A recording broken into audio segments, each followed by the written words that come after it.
Ang intense ng mga kaganapan ngayon sa abot kamay na pangarap sapagkat ikakagulat ni Annalyn ang sasabihin ng Lolo Pepe niya kung bakit siya ang napili nitong bibigyan niya ng mana.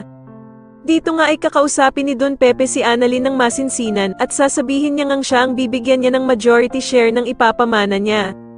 Samantala ay mapapapayag naman ni Justin ang ama niyang si Eric, dahil sa Pasko naman nga daw kaya naman ay meron siyang ibibigay kay Giselle, na siguradong pag nakita daw ito ay tatamaan siya ng sobra.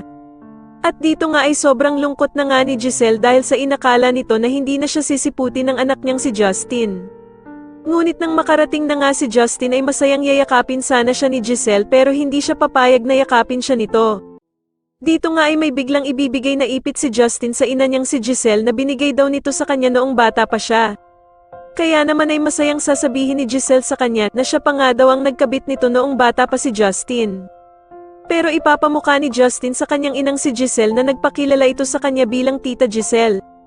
Kaya naman ay mag-iiyak si Giselle at sasabihin nga nito na pinagsisisihan na daw niya ang lahat ng nagawa niyang ito kay Justin.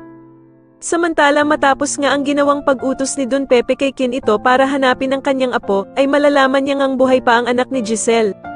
Gagawa naman ng paraan si Giselle para makausap ang kanyang anak na si Justin matapos nga nitong malaman na buhay pa pala ito na ang akala niya ay namatay na.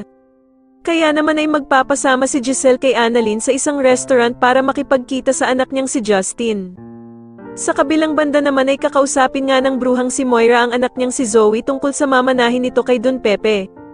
Sana nga daw ay hindi pa nakikita ni Don Pepe itong si Justin, kaya naman ay si Zoe pa din nga daw ang tanging tagapagmana ng mga tanyag.